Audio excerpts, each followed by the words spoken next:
I met my girlfriend, let's call her Diana, when I was living in a bustling city. She worked at the same office as I did. We had known each other for like a year or two when we started dating. She would tell me stories about her hometown and the paranormal activities that occurred there. She was one of those people who are deeply interested in the paranormal. I did not believe her stories because I didn't believe in paranormal stuff. She would always look so full of life whenever she talked about paranormal activities or stories she had heard from other people. After a few months since we started dating, she got a job at her hometown and moved there. I wanted to go there with her, but there were no job openings there, not for the first few months, at least. I applied for a few jobs in her town and finally was able to land one. I could not wait to see her again because I hadn't seen her for months. I remember how Diana and her family welcomed me with open arms when I first entered the town. They fed me delicious food at her home, and I formed bonds with her family. In addition to her parents, she had a little sister who was the world to her. Her sister was called Lily. She was a shy, quiet little girl who barely spoke to anyone. Diana had told me how often Lily got sick and how no doctors knew what was wrong with her. Diana would tell me how she and her family thinks that something else was causing Lily to get sick so often. On that day, when her family welcomed me, her dad Daniel took me into his room. I wondered what he was trying to do. "Son, I heard that you're gonna live in this town," Daniel said, his gaze fixed on me. I nodded in response to his question. "Then there are rules that you must follow." Daniel cleared his throat. "Do not fish at the pier past 12 a.m. in the night. Do not go into the woods past 9 p.m. And finally, do not go anywhere near the beach to the south at sunset. This final rule is one you must never break under any circumstances." I nodded, even though I did not believe him. I believe that everything must have a scientific explanation, and paranormal stuff is made up by people as a way to pass time or for entertainment. After that, I went back to dine with the rest of the family. The rest of the day went normal. Obviously, I couldn't stay at Diana's house, so I ended up renting a place close by to her place. We would go on dates occasionally as I got used to her town. Even though I did not believe what her father Daniel had said, I avoided breaking the rules he mentioned out of respect for him. One day, when we were on a date at a local cafe, I brought up what her dad talked about with me. His list of rules. "Yeah," she said. "As long as you are not there at the times my dad mentioned, you're safe." I have to admit, the creepiness of those rules were getting to me. At first, I had thought that this was all a ploy by her dad to get me to break up with her, but seeing as how she herself validated his rules, I was not so sure anymore. As I grew more accustomed to the town, I would go to this beautiful beach to relax. I would use this swing in the woods that led to the beach. I could get a good view of the beach from there. There was always this one kind old lady, let's call her Matilda, who would talk to me whenever she saw me there. She would come there almost every evening to get wood to burn. I enjoyed those days. I enjoyed our conversations. She would tell me stories of the past, about the time when she was young, and at every day when sunset draws near, she would hurry home after telling me that I should not stick around longer, even though I would have done so without her telling me. And one day, when I was chilling on a bench at the beach at evening, I fell asleep because I had not slept well the previous night. I had a strange nightmare of an old man strangling me when I was on the bench and woke up. No one was there. It was quiet, with the sound of waves splashing. It was dark, with the clouds in the sky shaded with red. I looked at the time. It was already sunset. All of a sudden, I felt a chill run down my spine, like I was not alone. I quickly got back into the woods to go back home. As I was walking in the woods, I saw the old lady, the same one who would always talk to me, in the distance. She was standing completely still, with her back turned. I did not notice it until I got close enough to her. She had no feet, and she was hovering above the ground. She turned around to look at me. Her eye sockets were empty, and she was grinning from ear to ear. It was not humanly possible. The minute that happened, I heard sounds of women laughing from all directions. They sounded hysterical. I covered my ears and turned my eyes away from her, and then, when I looked at where she was before, she was gone. I ran as fast as possible. The laughing voices were still there, echoing from all directions. Their volume did not change no matter how far I went. I covered my ears and made my way towards home. The people on the street shot me weird glances, as though they were staring at someone who went insane. As soon as I entered my house, the laughing voices stopped. It was as quiet as it had always been. I went into my room and plucked the courage to look through the window. Nothing was out of the ordinary. I looked at the sunset sky and wondered if this was going to continue. At that point, Daniel's warnings replayed in my head. Don't go anywhere near the South Beach at sunset. I wondered if this was the beach that he had talked about with me before.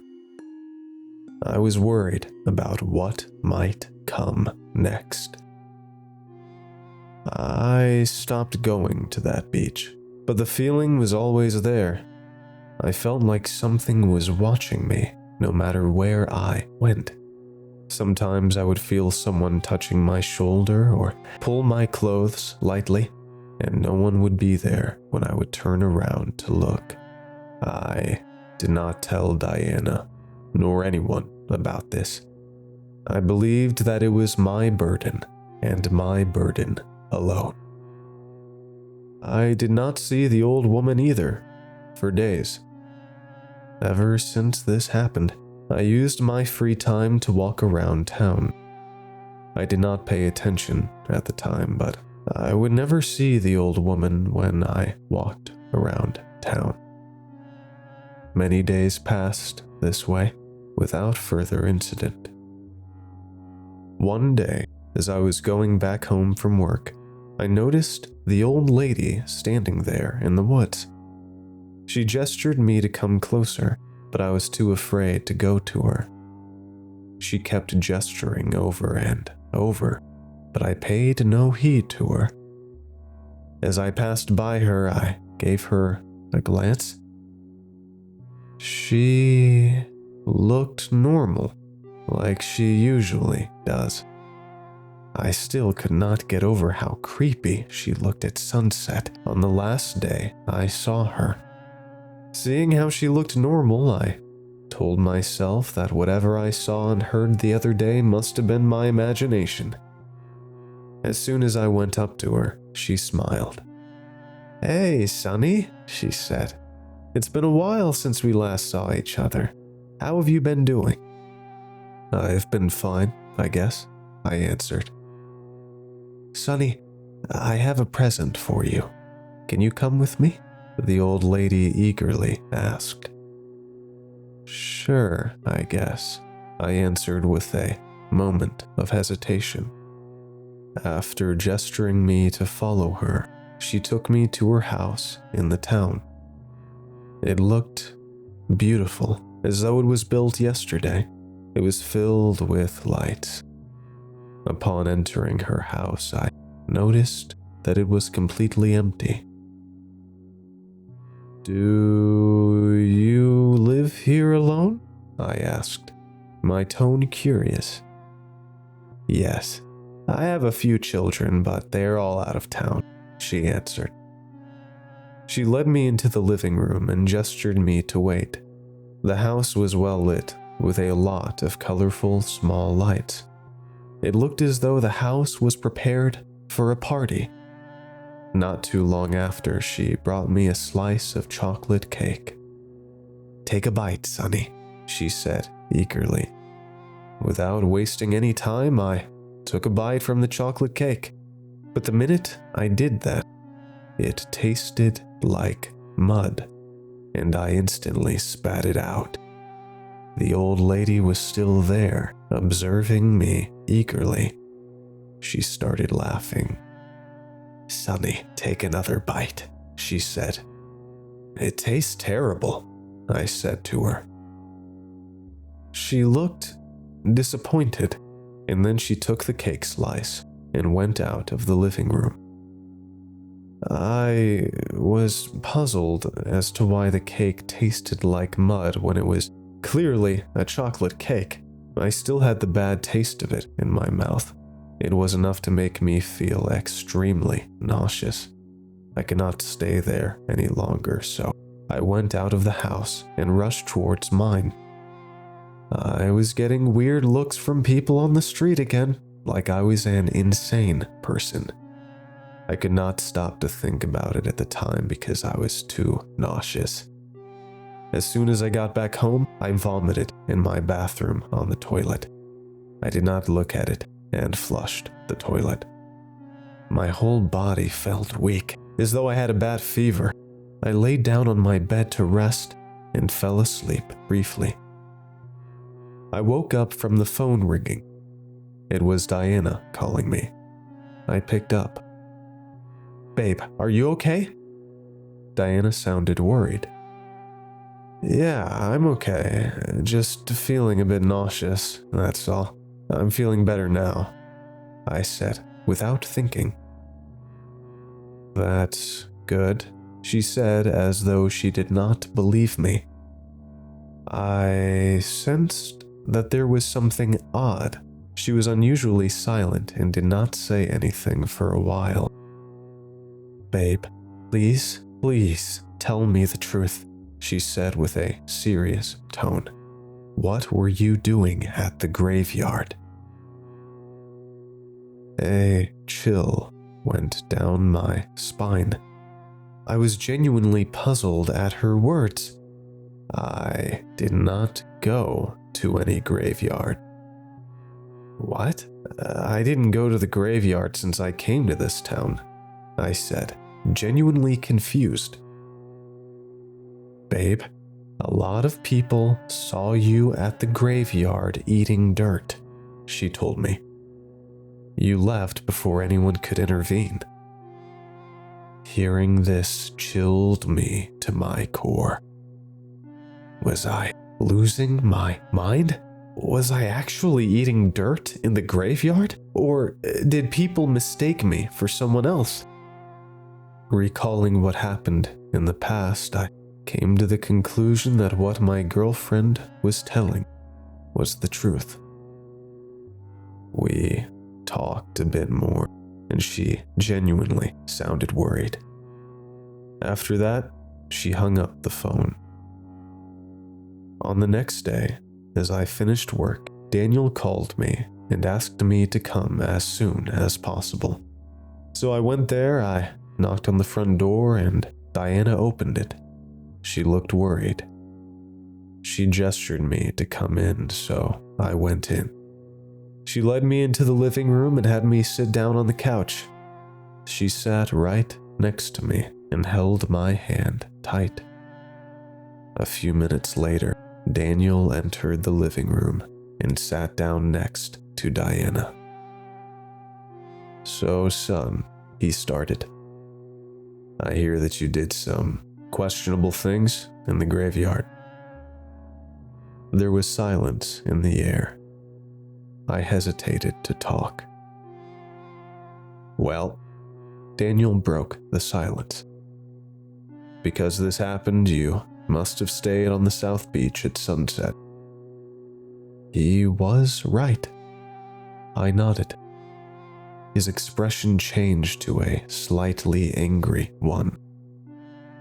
"Son," he said, "I told you clearly, do not stay at the South Beach at sunset." I explained to him what had happened to me there in full detail, as well as everything that happened between me and the old lady. "I see. You've been seeing this old lady almost every evening?" Daniel asked. "Yes," I answered. "What did she say her name was?" Daniel asked. "Matilda," I answered. Daniel's eyes widened. I looked at Diana. She had the same reaction. There was silence for a few moments.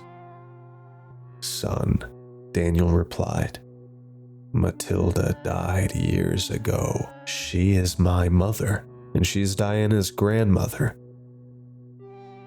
It shocked me to my core. I could not believe it. This meant that the old lady I was talking to all along was Diana's grandmother? Questions popped up in my head one after the other. Why did the old lady lie about her children being far away if she was a ghost? Was she evil or something? "So that's the shape it took, huh?" Daniel said, as though he was talking to himself. "What do you mean?" I asked him. "That nasty thing. It's not real. She is not real. That is only one shape among many others that nasty thing takes," Daniel said. "Even my daughter Lily." Daniel suddenly stopped. "It's okay, Dad," Diana reassured him, holding his hand. "My daughter Lily," Daniel continued. "That thing is tormenting her, too. We only realized it recently." I was shocked. So the thing that has been causing Lily to get sick all the time was that thing? Almost right at that time, Lily came and entered the room. She looked at me and smiled. "Mr. Humpty likes you, Big Brother," Lily said to me. "Mr. Humpty wants Big Brother to hang out with him. Come."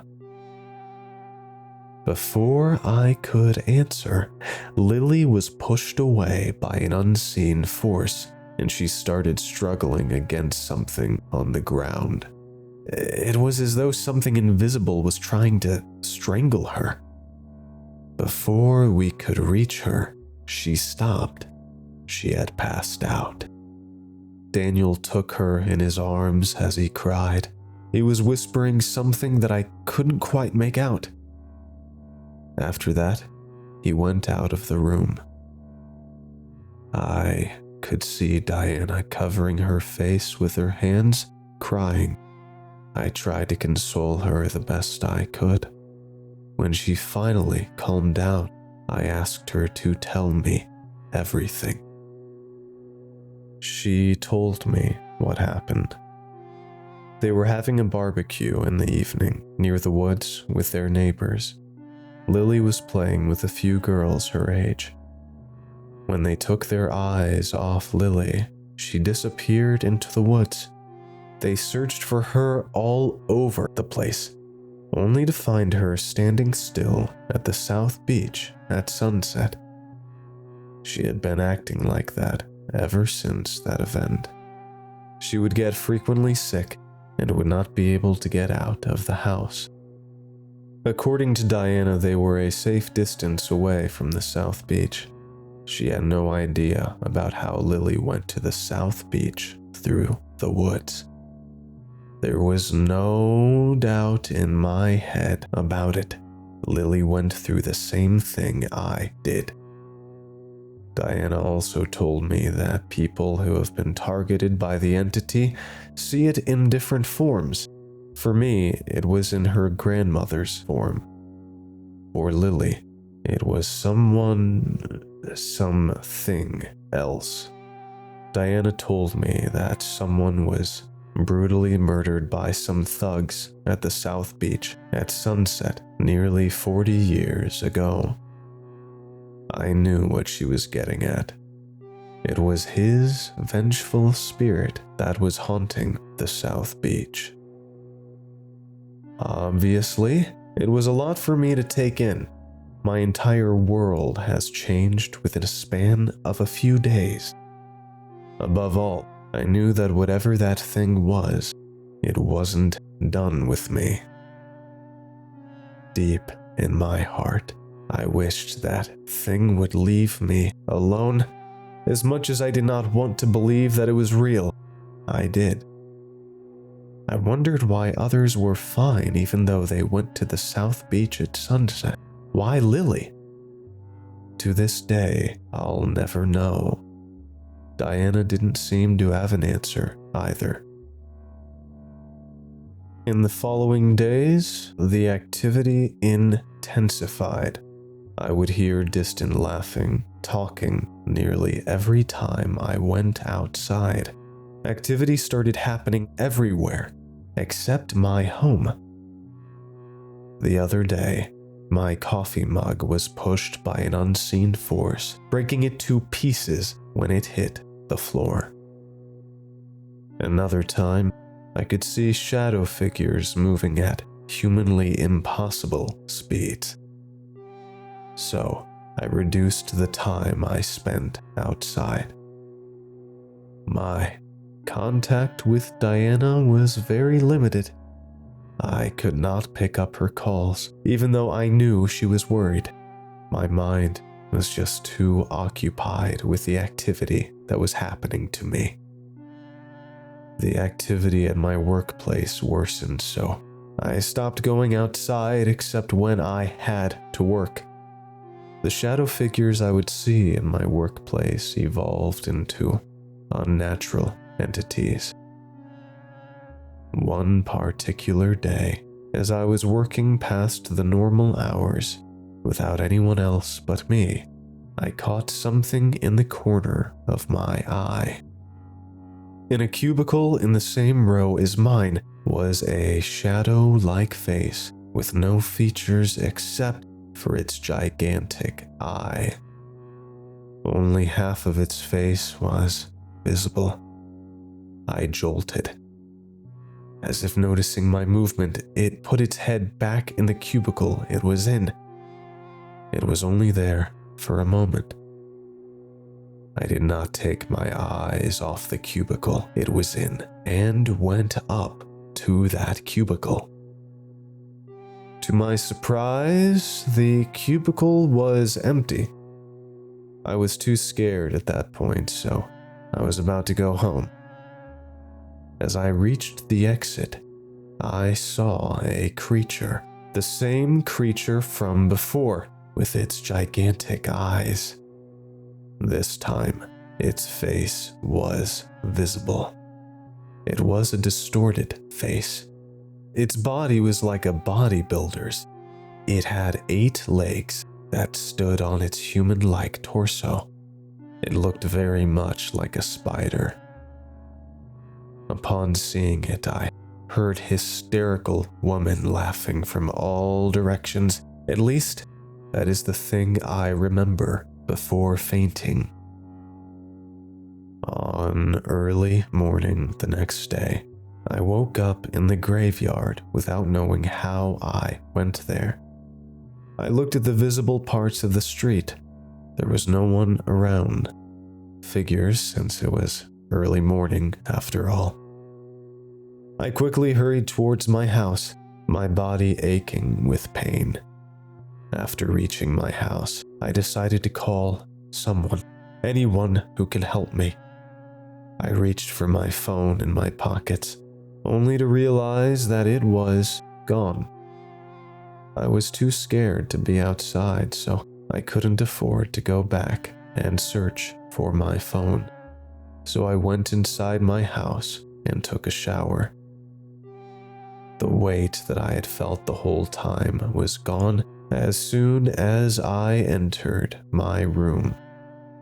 That was when I noticed the wounds on my body. There were scratches and bruises everywhere. What happened to me last night, I wondered.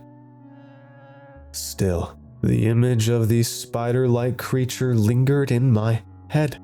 Those gigantic eyes, the distorted face. If possible, I never wanted to see the creature again. After showering, I lay on the bed, thinking.